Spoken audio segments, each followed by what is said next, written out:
Good morning, students. Once again, welcome to the online teaching class by Mrs. Vishwa H. Desai from Zen Xavier's, Surat. Students, in the last class, we have started discussing Unit 2 from the textbook Flamingo. The chapter of the unit is Lost Spring Stories of Stolen Childhood by Anis Jung.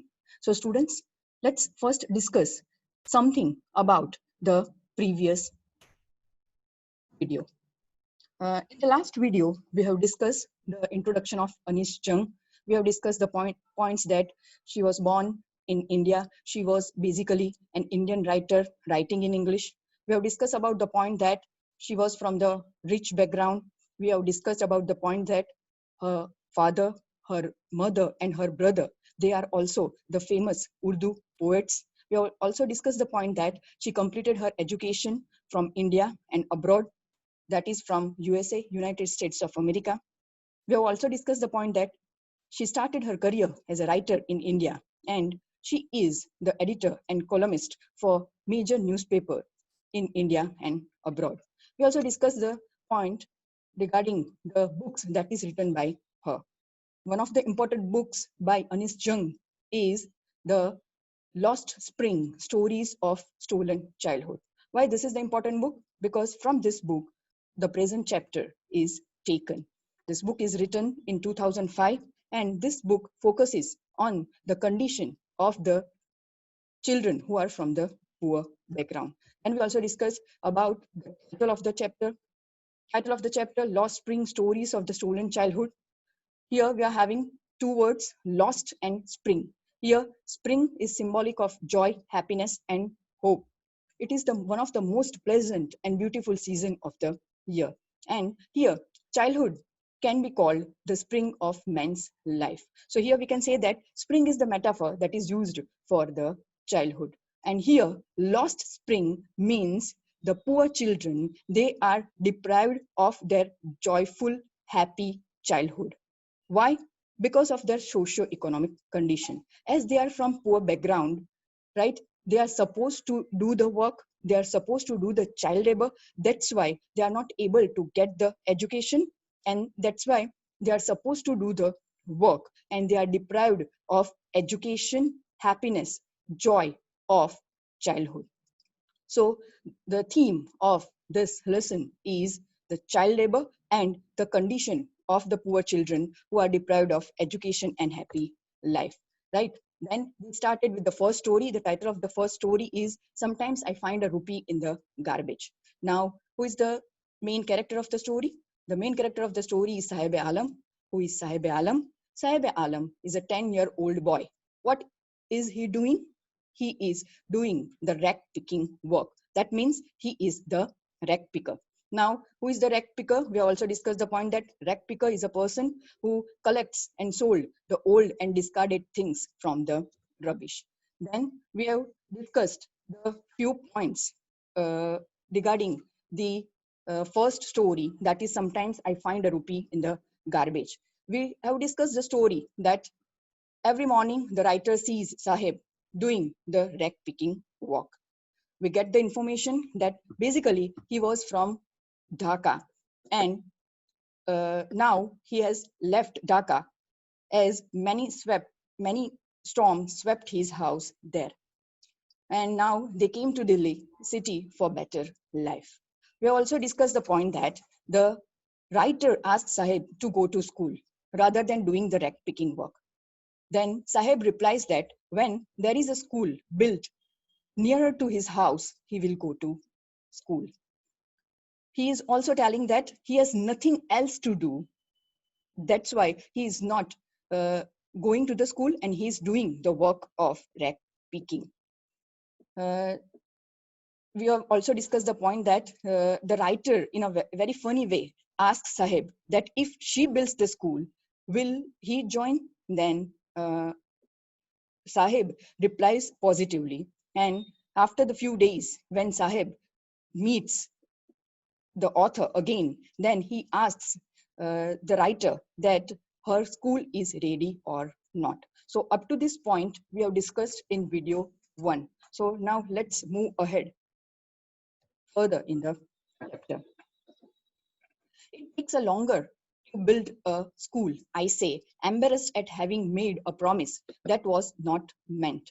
So when Sahib comes to the writer and asks whether her school is ready or not, then the writer replies that it takes a longer time to build a school. Now, the writer, Anis Jung, she felt a bit embarrassed because she knew the fact that she was not going to build any school for Sahib. And so this was a false promise that is made to Sahib. But promises like mine abound in every corner of his bleak world. Now, here, the meaning of bleak is dark world. But writer Anis Jung is saying that false promises, they are the part and parcel of Sahib's life. Why? Because Sahib is from the poor background, right? So every day the people are making the false promises to Sahib. But these promises, they are never fulfilled. So writer Anis Jung is saying that my promise to build a school for Sahib is also a false promise, but Sahib was used to such false promise. After few months of knowing him, I ask him his name. Sahib-e-Alam, he announces. He does not know what it means. So after the months of knowing Sahib, finally the author, the writer, asked him his name. And he was, as if he was making an announcement, he gave the reply that his name is Sahib-e-Alam. He does not know what it means.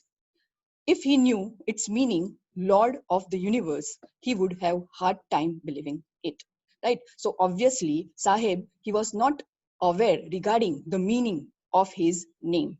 Right? Because what is the meaning of his name? Sahib-e-Alam. Sahib-e-Alam, the meaning of this word is Lord of the universe. Right? So this is a bit ironical thing that Sahib, he is coming from the poor family, and right, his name represents completely the opposite meaning, that he is living the life of a poor, and his name suggests that he is the Lord of the universe. But as he is a child, right, he was not aware regarding the meaning of his name.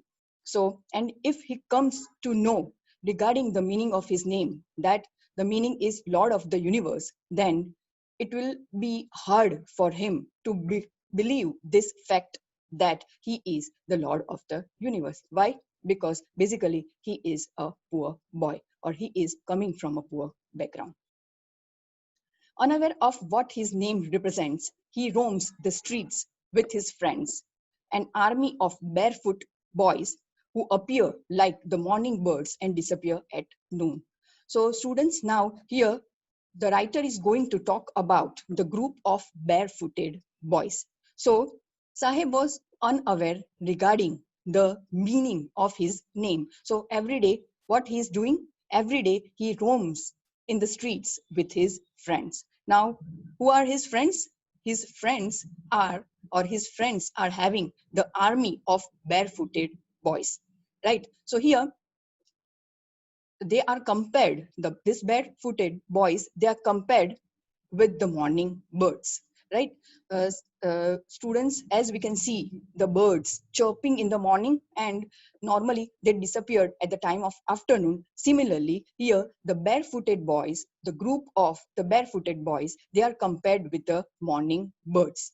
Why? Because during the time of morning, what they are doing? They are doing the deck picking work. They are finding the rubbish from the garbage dumps, and at the time of the afternoon, right, they disappear. So here the writer talks about the group of barefooted boys, and these barefooted boys, they are compared with the morning birds. Over the months, I have come to recognize each of them. So with the passage of time, the author, right, she comes to recognize each of the barefooted boys. So now here we can see the writer talks about the barefooted boys, or her conversion with the barefooted boys. Why aren't you wearing chappals? I ask one. So one day the writer, she asked one of the barefooted boys that why he is not wearing the chappals. Then he replies that my mother did not bring them down from the shelf. He answers simply, right? So what is the reply from that boy? That boy replied that, right, his mother did not bring them down from the shelf, right? And as, right, the shoes or the chappals, they were beyond his reach, he is not wearing the chappals or the shoes, right? So the answer from the first boy that why he is not wearing the shoes or the chappals, he replied that his mother did not bring it down from the shelf, and as they were beyond his reach, he did not wear them. Even if she did, he will throw them off, adds another who is wearing shoes that do not match, right? So another boy replies that, right, uh, another boy who is wearing the shoes that do not match. So now here the second boy gives the reply, right, who is wearing a different shoe in each foot. He replies that even if she did means even if the mother would give that boy the pair of shoes, right, he will throw them off. Now, when I comment on it, he shuffles. The meaning of the word shuffles is moves with dragging motion. His feet and says nothing, right? So the boy, as he was wearing the different shoes on each legs, right? He tried to hide the shoes, so he is making the movement of, right, hiding the legs or hiding the shoes. And he gave the reply that even if the mother would give the pair of shoes, then also he will throw them off.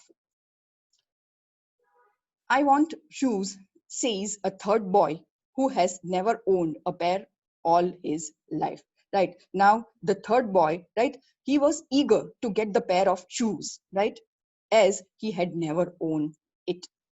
So, right, students, here clearly we can see the encounter of the writer with the barefooted boys. And now the question arises that why the writer has given the example of the barefooted boys, right? The writer has given the example of the barefooted boys just to show the condition of their poverty, just to highlight their plight, that they are living in a utter poor state, and they are so poor that they are not even getting the pair of shoes or the chappals to wear. Traveling across the country, I have seen children walking barefoot in cities on village roads. So this is the observation of Anis Jung, right? That she has seen the children without shoes, both in the cities as well as on the village roads. It is not the lack of money, but a tradition to stay barefoot is one explanation. So here the people are giving the reason that they are without the shoes because it is a tradition for them. I wonder if this is only an excuse to explain away a perpetual state of poverty. Here, the meaning of perpetual is everlasting or eternal state of poverty. So here, Anish Jung, she tries to say that, right, people who are poor, they are saying that they are without the shoes, right, because it is a tradition for them. But the writer here wants to highlight the point that they are without the shoes, and they are taking the excuse of tradition just to hide their utter state of poverty, right? Okay, so students, here the writer Anish Jung, she tries to highlight the point by making the example of barefooted boys that they are coming from the deprived background, they are coming from the poor family, right? They are so poor that they even did not have to wear the shoes. Now here he talks about another example or another story. I remember a story a man from Udupi once told me. Now, here there is the word Udupi, right? Udupi is a town in Karnataka. So, here the writer talks about the story of a man from Udupi. As a young boy, he would go to school past an old temple where his father was a priest. So, when he was a young boy, he would walk to his school. On the way, he would cross a temple where his father worked as a priest. He would stop briefly at the temple and pray for a pair of shoes. So he would stop at the temple and pray to God to bless him with a pair of shoes. So here the writer talks about a story of a man who was from Udupi, right? This man, when he was a young boy, right? When he used to go to the school, right? And when he passed from nearer to the temple where his father was a priest, right? He would stop for a moment and he would ask for a pair of shoes. 30 years later, I visited his town and the temple, which was now drowned in an air of desolation. Now, right, what is the meaning of desolation? Desolation means forsaken state, right? So after 30 years, the writer, that is Anish Jung, she visited the town and the temple, but now that same town, that is the town of Udupi, right, was in a completely desolated state, right? Means now that place is nearly empty. In the backyard where lived the new priest, there were red and white plastic chair. So now the new priest, right? He lived in the backyard of the temple. And what one can find in the backyard, one can find the plastic chairs in red and white colors. They are kept there. A young boy dressed in a gray uniform, wearing socks and shoes, arrived panting. The meaning of the word panting is quick breaths, and threw his school bag on folding bag. So a young boy. So now the writer talks about the present situation of that town. What is the present situation of that town, right? The present situation of that town is that now the new priest is there in that temple, and this young boy is the son of that new priest who is taking care of the temple. A young boy dressed in a gray uniform, wearing socks and shoes, arrived panting and threw his school bag on a folding bed. So a young boy came running. He was wearing gray colored school uniform, socks and shoes, right? And he had a school bag on his shoulders. He threw it and ran away. So at least we can see that, right, that the son of the new priest, right, he was having the school uniform and he was going to school. He was having the school bag and he was having the school uniform, and he is going to school. So now, right, previously we have seen that, right, the children like Sahib, right, they did not go to school, right? Here the writer is giving the example of uh, a boy, a young boy, right? He is, at least after the 30 years, right, the condition is that, right, they are able to get the education, they are able to go to school, and they are able to get the school uniform, socks and shoes. So, right, the condition is bit improved, right? That point is highlighted.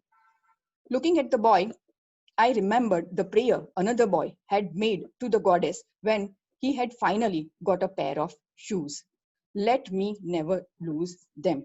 Right? So, here, students, the writer wants to say that the financial position of the priest at the temple had improved over the last 30 years now. Right? And so we can say that now the priest, right, he could afford the shoes for his children. Now, the author, she was reminded of another boy who got a pair of shoes, right? What was his prayer? He prayed to the goddess that let me never lose them. that he may never lose the shoes that he had got, right? So students, think about the situation, right? That the boys, the children, they are making the prayer to the God, right? Regarding not to become a rich man, not to become a successful person, but right, to get simply a pair of shoes. The goddess had granted his prayer. Young boys, like the son of the priest, now wore shoes. So it is as if the goddess had granted his prayer, as the boy never lost his footwear.